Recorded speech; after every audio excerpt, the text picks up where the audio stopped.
5:07, we'll call the meeting to order. Thank you everybody for attending. And just do a review of the agenda, which was in everybody's packets. I typically open the floor for public to comment on the agenda. So we'll start with that. If any members of the public saw anything on the agenda that they felt if there's anything missing they wanted to note for a future meeting. Any changes from any board members? Okay, and hearing nothing, we'll move forward. So the next item on the agenda is the mission review. And I'm going to actually ask Jamie to read that because I love a different voice than mine. More of you, less of me. Okay, so the Police Advisory Board of St. Albans' mission is to offer advice to the St. Albans Police Department for the successful implementation of 21st century policing strategies and to assist the police department in following the established roadmap as amended by the City Council. Thank you so much, Jamie. The next item on the agenda was the approval of February meeting minutes, and I realized before the meeting I didn't send those out because I actually hadn't received them. I do have a message out, so we're going to need to table that until next month to hopefully receive them by then and have them reviewed. So I'm going to table the meeting minutes. The next item on the agenda is the board structure. So we had talked in February about doing some changes within the board structure specific to the chair position and the vice chair. And after some communication, Jamie and I have kind of agreed to swap roles here. There's a few different reasons why for me. One specific being on call on Tuesday nights. And interestingly enough, got a page right before this meeting, but luckily it was handled by somebody else. But a few different reasons why changing the roles. So Jamie is going to be the chair beginning in, this is the proposal. Of course, I'm going to look for a motion and a vote, but the proposal would be to have Jamie step in as the chair position, and then I would be the vice chair and still do a lot of that work, but just have Jamie as a facilitator to avoid any kind of interruption from pages. So that's kind of what we came up with, but I definitely want to open it up for board comments and thoughts. And hi, come on in. Right there. And this is Winnie Wilkinson. She's a board member of ours as well. Good to see you, Winnie. Yeah, thank you. So yeah, Winnie, we were just talking about the change in the board structure, and we were looking for a possible motion for Jamie to step into the chair and for me to step into the vice chair. Biggest reason is I'm on call, so that way if I get a page, if I sneak out of the meeting, it's not going to be as disruptive as if I'm facilitating and a few other roles. So just looking if anybody has any comments, suggestions, otherwise looking for a motion.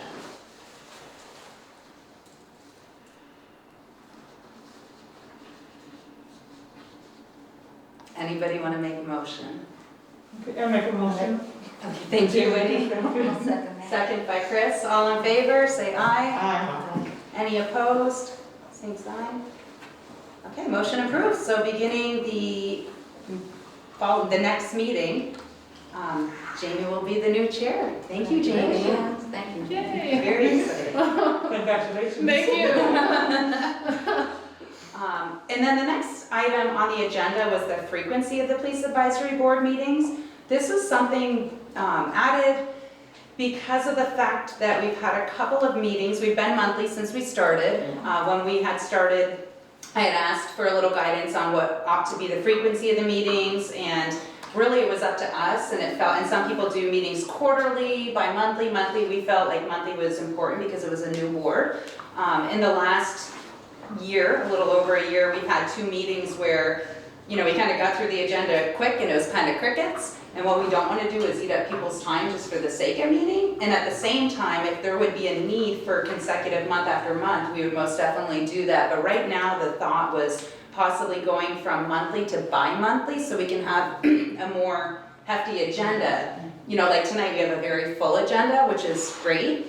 Last month there really wouldn't have been a lot to put on the agenda, so that's why we skipped last month. So just wanted to get some thoughts from our board members to see if that's something you feel is a good idea to go to bi-monthly, knowing that if we need a monthly meeting, it's as needed. If we need to keep the next month, we most definitely can, but having a vision of bi-monthly, how does everybody feel about that? I agree. Bi-monthly would be Okay. Yeah, as long as we have the, if the need arises, we can jump in that next month. 'Cause, Yeah. depending upon where we sort of go next, we might have some more robust action items. Yeah. Words are all there. And depending on the time of the year too, if we're trying to get something or help chief get something through for the next budget season, that may mean that we meet more frequently, like how we did with the embedded care caseworkers, crisis workers. John, I'm with you. I've left my brain. So yeah, just to clarify, because I think you said it and my brain is not processing it, but we're still going to keep them all, 12 of them on the calendar, right? And then we'll take them off if we don't need them. That's the methodology. Right? Yeah. Okay. I mean, the way that I was envisioning it is that we would still keep that fourth Tuesday, right, of each month. And this month, once we complete our meeting, then we would look at, okay, do we want to bypass next month? And also if stuff comes up in between, because I mean, there's nothing saying we can't have 3 board meetings in a month if we need it, right? We did that, it tends to be very situational, like when we were getting started, we had focus areas and, a couple of those focus areas are not taking the amount of time they took then because the need was met and whatnot. So if something comes up, we can meet as often as we need to. So I think that having the idea of each month, but also looking at it like we did last month after the meeting, we decided let's take March off. So I think after this meeting, if we feel like we want to take June off, unless something comes up, that was my thinking. And maybe we ought to do May's because of the structure and then so maybe we ought to still meet in May and then take June off. I'm curious what all of your thoughts are. I'm pretty open to. That would be my preference. 'Cause once we get into June and July, everybody's schedules I know get a little busy, so it would be nice to have the one more In May. in May. What is that? You know how I feel. I mean, I'm open to whatever you guys schedule. I'm Okay. pretty open, but I agree with you. We put a lot on the plate in the first year because we did potentially, mostly because we're working on policies constantly. We get a lot out, we did a lot of work, and now that those have slowed down significantly because we've got the majority of them out, we don't need as much time dedicated to those. So I think exactly what you're saying is we look at the agenda moving forward, and if there's not something pressing, like you said, we might not have to meet quite so frequently. If there isn't, we meet. It doesn't matter. But as far as the next one, it's up to you, Mason. Unless I'm gone, like next week I'm in Right. California, but unless I'm gone, then I'm here and I do whatever you want to do, so it doesn't matter either way. I live 5 miles away, so. That's always a plus too, right? That doesn't matter. Just tell me. Okay. So I think that let's plan on having May's Police Advisory Board meeting and plan on abstaining in June unless something comes up and we feel like we need to. Okay, great. So the next item, SAPD support for worthy causes. So we have listed this for 2 reasons. One is to celebrate the recent opportunity to learn. So as many know, there was an opportunity for St. Albans Police Department to support a cause, and in doing so, there was information that was learned that helped, I feel like I want to say the community as a whole, to learn some stuff that wasn't on our radar. So just wanted to acknowledge the response of St. Albans Police Department, how quickly they responded, the changes that were made, the time frame of that.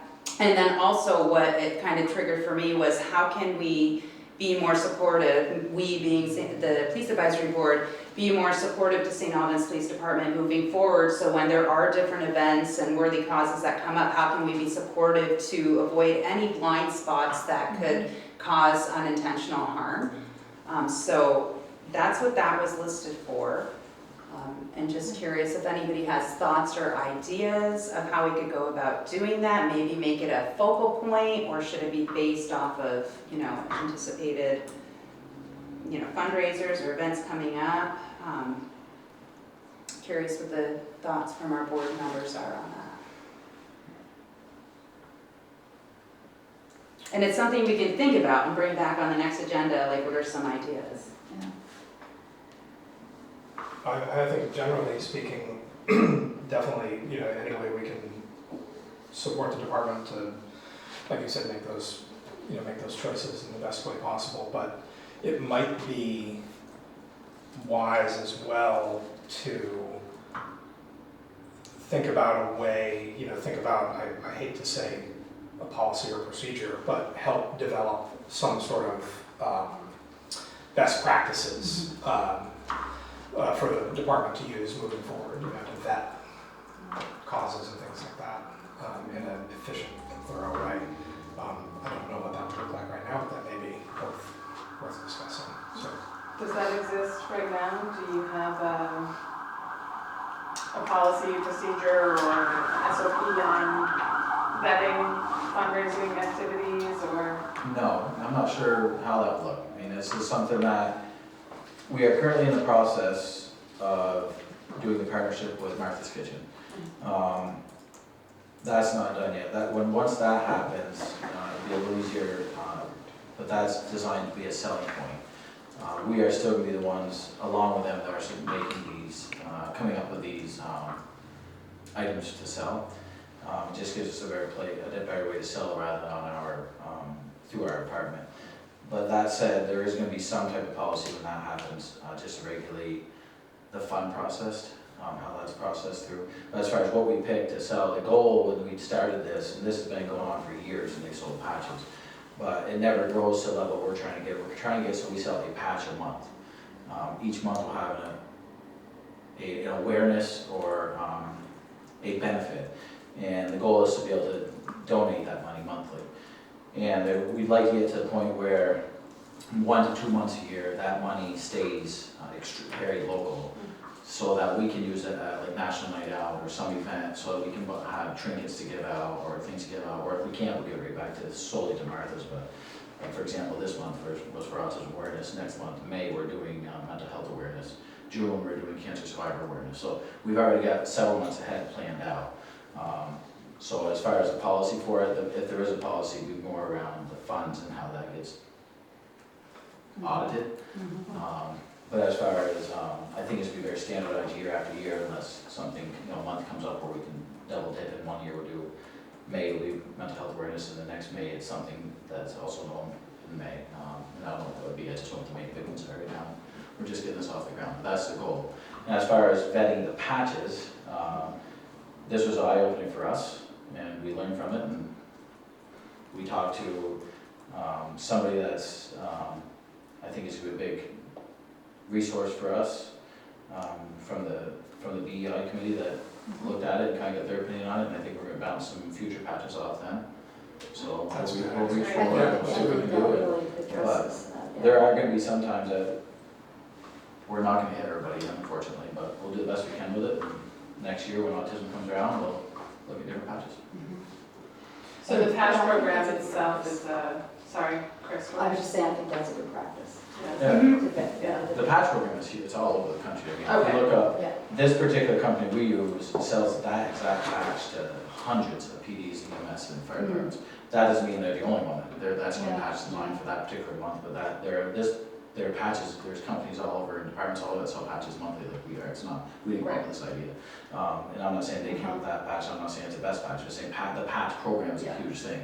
People collect patches, I get emails at least 3 or 4 times a month for our regular patch, and I don't really like selling those because they're our regular police patches. These specialty patches are awesome to sell because they're not, people aren't going to misuse those. They worry more about our regular patches. Yeah. These are a great moneymaker for donation purposes, and they're good. People like to collect them for what I have several police officers that collect these, and they have them in displays. People, and especially the ones that are awareness type patches, people really like those.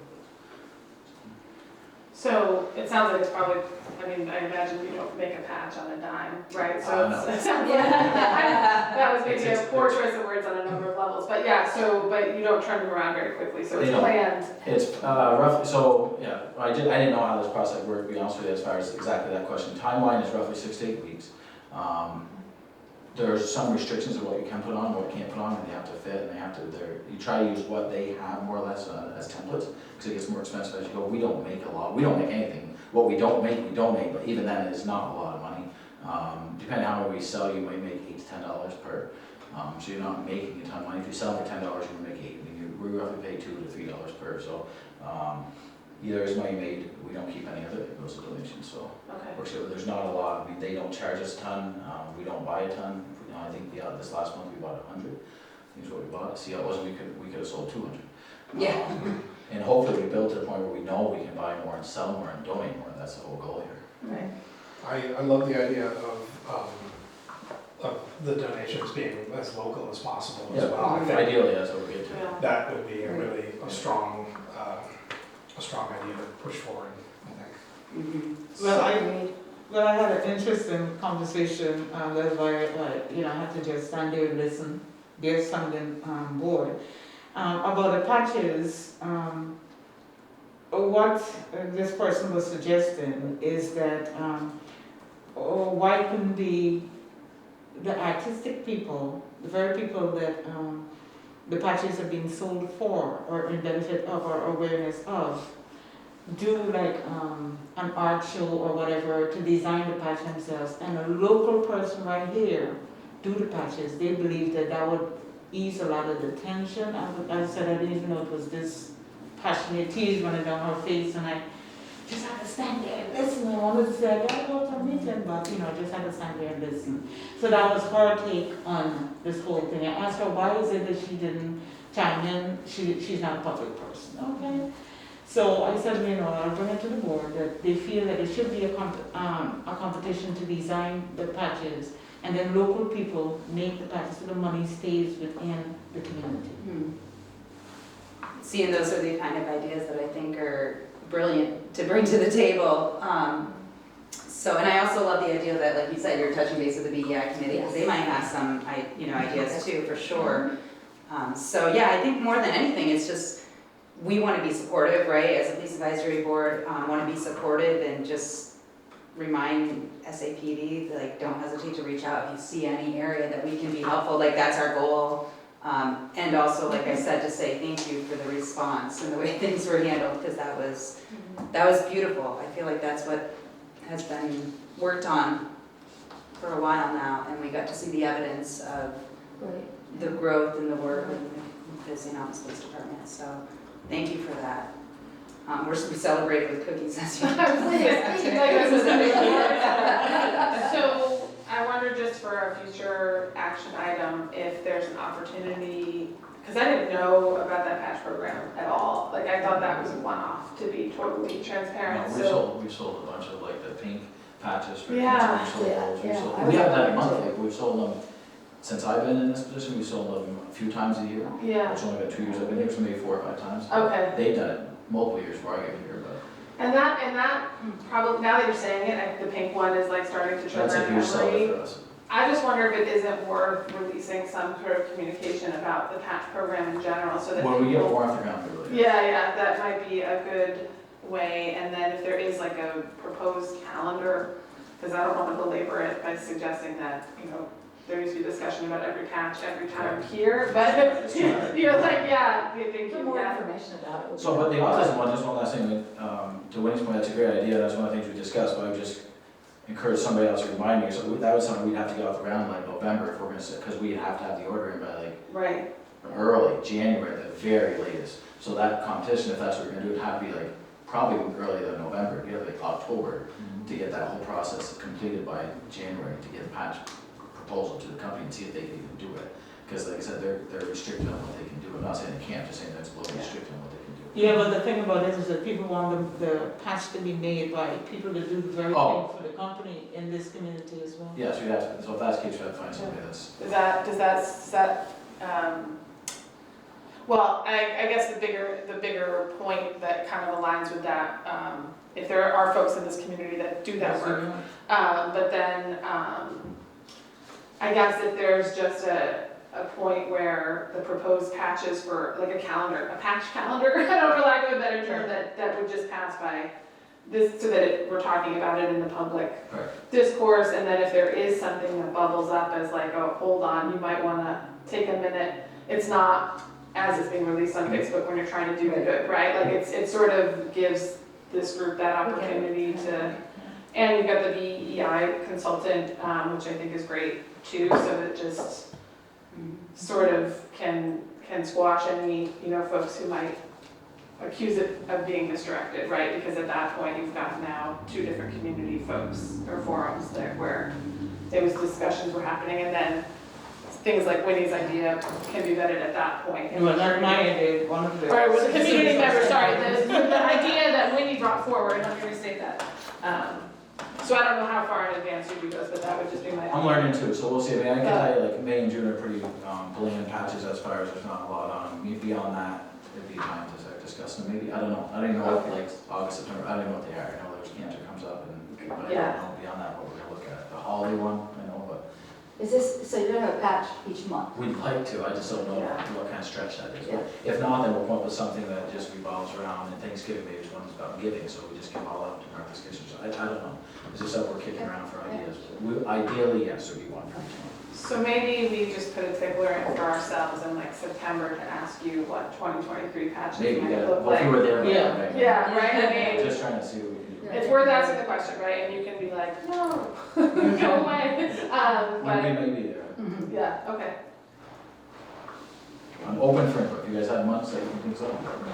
September is recovery month. That I do, so. Sorry, that's a shameless plug, but I No, gotta get it in there. Ideas like that, Every just month know has it. a That's the multiple. only way we're gonna know. And I would be willing to bet there's probably a patch for that right now. Let's remember October, What's that? domestic violence. Domestic violence. See, there's a patch. Send stuff, just that's And the stuff April. that people like this April. stuff, and it goes a long way, so. Yeah, And there's a local charity we can give to, so our local resource we can give to, so. exactly, yeah, and then turning point for the, So those are the ideas. If we don't know about it, it's hard for us to think of this stuff every time. It's hard for us. Right. right. Sure. We have a million things going as well, so we'll get that stuff to us. And awesome, and of course, having some community partners in the room too, Exactly. right, Yeah, different different Not even organizations. close, so. But get that stuff to us. and No, we'll- I think.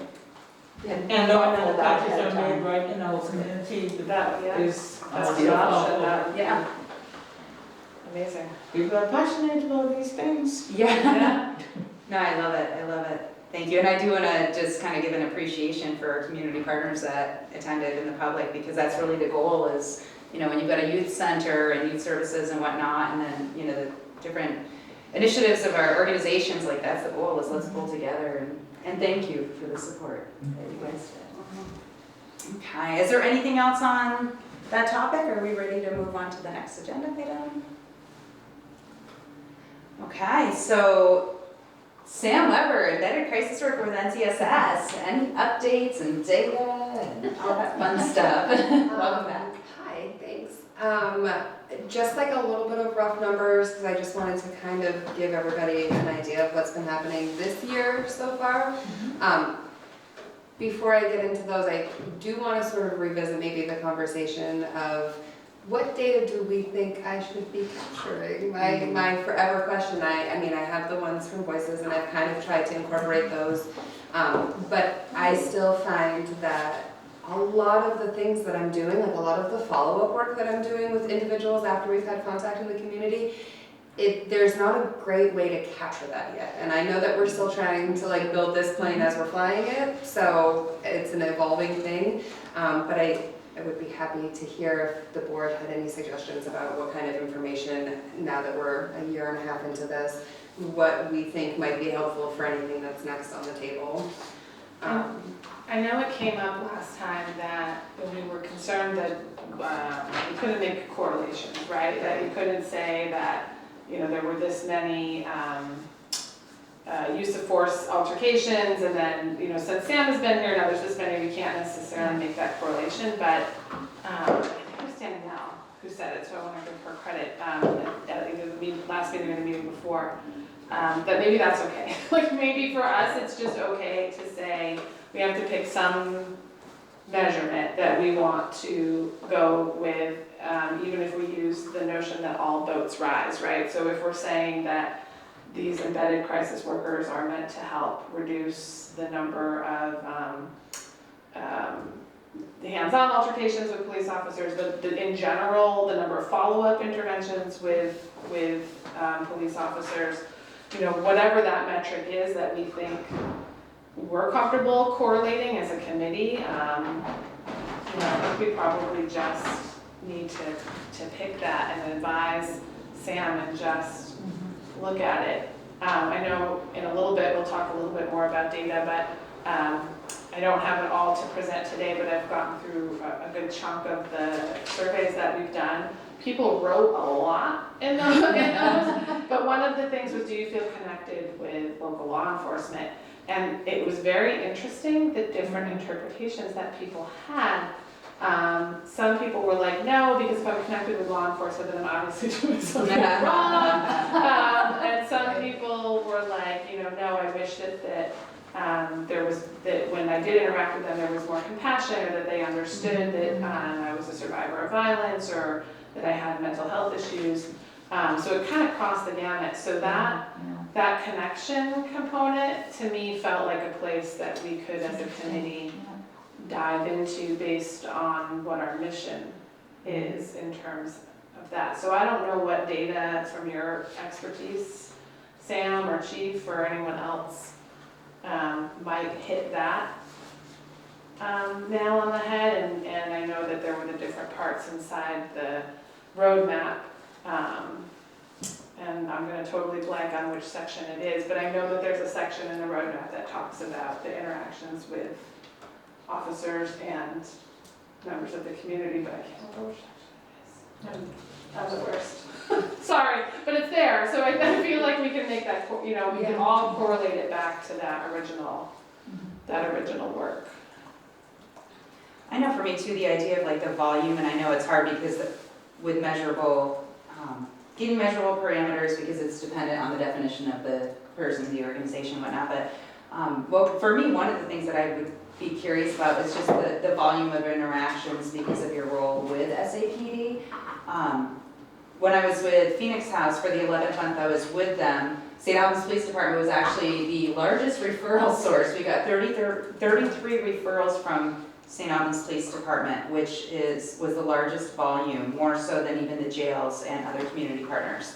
I think one thing that was helpful too, I mean, there are some that I'm sure you get kind of the repeat, some people who maybe you've encountered regularly, so that's where it would be a challenge, like how many people without duplicating the count, and then also maybe if there is somebody that there's a duplication or you see them more often, you know, having a note on that. But just to get a general, I'm curious just that like in 1 year's time, how many people were brought to you, to Sam with NCSS for mental health connection because of your role with SAPD that otherwise probably wouldn't have gotten connected. Because the timing is just so amazing of you being there right at the perfect time. So for me, like even just the larger view of how many people did you connect with in a given year, how of that count, how many are duplicative and how many are separate individuals. And because it is hard to look at, okay, well, did that prevent something from happening? Nobody can really, you know, we can come to conclusions of what we think, but nobody's ever really gonna know, right? That's prevention work, it's hard to measure. And anecdotally, I mean, I could share a story, like there's one that comes to mind right now of something that we were just responding to, where I can anecdotally tell you that my presence, I believe, potentially avoided a use of force in a situation that didn't warrant it, but without having had an alternative that could have turned into that. And that person actually also ended up getting connected we ended up doing a transport, we hooked them up with some substance use treatment. I mean, there were things that happened that were good work, that are the work that we want this world to be doing, besides the fact that we responded because somebody was giving NPR a hard time and then we transported them. Because that's what the PD did, that was what their job was. But then there's all of these other pieces of that story that are so meaningful about this work, but then every call is different. So then how do I track that in a way where I capture these anecdotal stories in data points, which I love data. I'd love to find a way to do that, but I'm not sure how.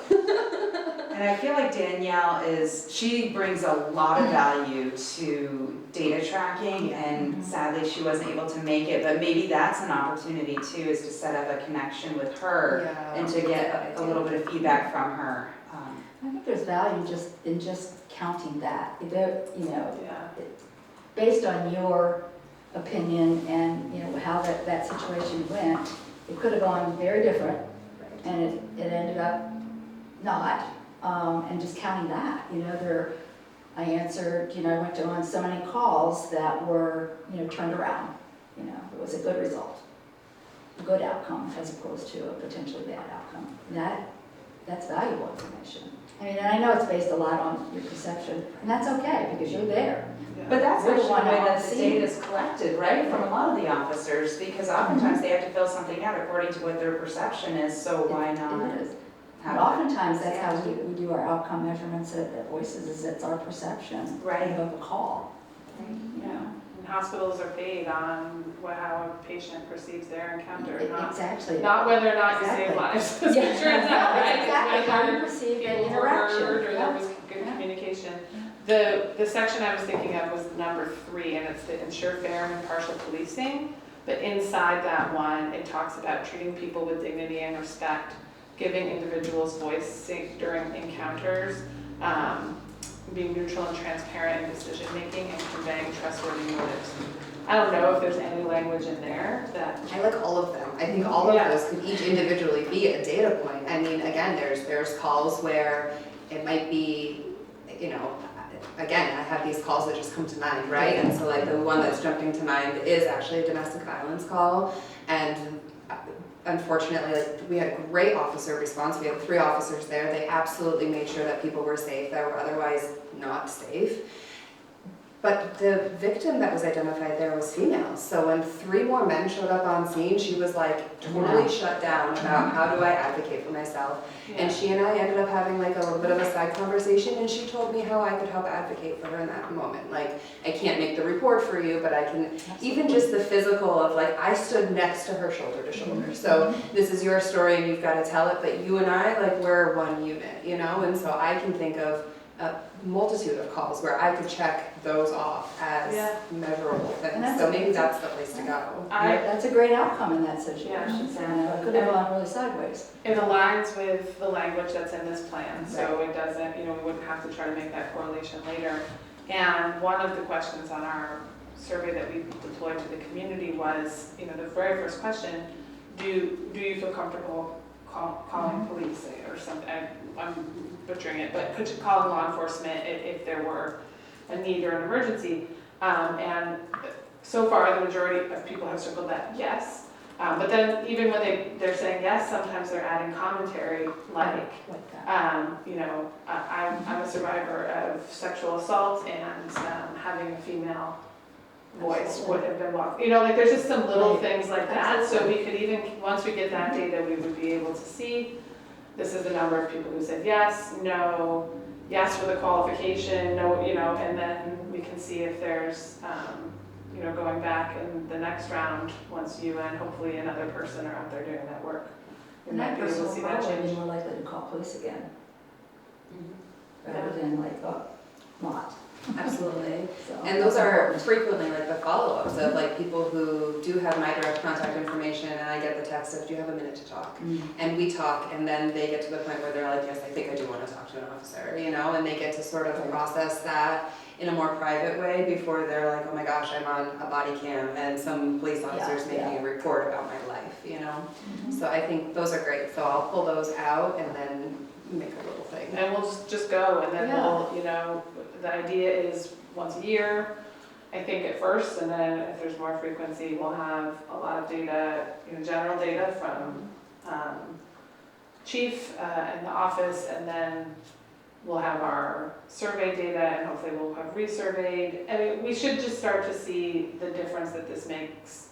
But it will be incremental, right? Which I think is the important thing for people to kind of keep in perspective is that it may not be huge, but we should see it move in the direction that we wanted to. And if it doesn't, then it's a time to pause and say, okay, is our data broken? or are we missing the mark or something? So I think, yeah, there's no wrong way to start, honestly. Yeah. So, I agree. but that sounds like a good plan if you take those data points and just run with it. I can definitely do that. The only real information that I brought was I went back to January 1st and just counted how many calls that I've been on with the PD where I've had an active role in that. And again, I mean, I only work 4 days a week, and there's been a couple of times over the last couple of months I've taken a week off, so it's not even completely consistent. But so I've been one of the primary responders with the PD to 65 calls since January 1st through the end of last week. And then the other piece I pulled out of that is 22 of them involved an NCSS client. So that just kind of gives us an idea of like those people might be available for referrals to other agencies, but at least to some extent, a lot of them have, case managers already in-house that they're working with, so they then become people that are easy, for lack of a better word, for me to do some follow-up, because if I am aware that they're an NCSS client, I send an email to their caseworker usually, and just let them know, depending on the nature of the contact. A lot of times I don't tell them what happened, I just say, hey, your client had has had a week, and maybe check in with them, and of course they know the work that I'm doing, so that's a pretty good indicator for them that, they should probably really do that. It's not like somebody just stubbed their toe.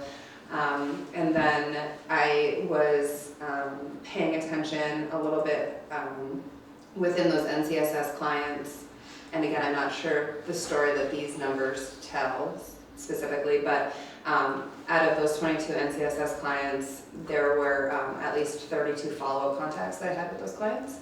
So I think it's at least speaking to the acuity of the clients that NCSS is pretty actively supporting, and also that there is this liaison piece, for lack of a better term, that is important and maybe had some lacking without having some of these embedded positions, because there's real follow-up work that other NCSS workers are just not able to do because they're not embedded in the police department. So those were some of the information that I had pulled out. The other thing that I just wanted to chat with the board about a little bit is the PD internally, and Chief, I don't know how much you want to maybe talk about it instead. They have asked, which again to me is a win in and of itself, right? If the PD has an ask of the mental health worker and they're saying, hey, this is something we want, then that's already a win. That's a collaboration. That's not being brought to them, that's something that they're requesting. So they've asked for me to just think about, in the calls that I've been on with our officers, what trainings do I think maybe just internally I could do sort of like a crash course on. So we've picked, I've picked, honestly, 3 topics. We're not going to go super in depth because I'm not going to claim to be an expert in all of the things, but the goal is to do maybe a 30-minute training on each one of these topics, just because they're ones that might be applicable in the field, just with the community and some of the things that I've been seeing when we've been out there. So the things that we're going to start with are, there's going to be one on autism, because that's certainly one of the things that we're responding to. We also are going to do a crash course sort of on the LGBTQIA population specifically. Honestly, and I know it sounds kind of funny, but like really the officers are asking, how do we be respectful of pronouns? And how do we not assume them if people haven't told us? So really, like, what's the language on scene that we can use to be inclusive without necessarily having to even ask, how do we be inclusive of you? And then the third topic is borderline personality disorder, because a lot of those repeat NCSS clients that they're coming into contact with are people with that diagnosis. And so that is a complex one, because we're asking for compassion from officers on scene. However, for people with certain disorders, that compassion can actually be a little bit confusing. So how do we be compassionate and have good boundaries and like feel like we've met their needs without setting them up for further clinical need, right? So those are going to be our first 3 topics. those are just kind of their ask, which I think is That's great. great. Yeah, and that's just gonna kind of be a rolling thing, so after those ones are done, if we get recommendations either internally or externally, then we'll just keep doing that, and then if people have a bigger ask than what I can do, I've let the chief know that I'm happy to do the follow-up work to find experts in any one of those fields if there needs to be a larger conversation. Yeah. That's fantastic. Great. That's That's fantastic. fantastic. Love it. I'm gonna pause us for just a second. I know that we're gonna be getting a photo done and Chip has limited time, so I don't know if now is a good time for us to. That would be a great Okay, time. and it looks like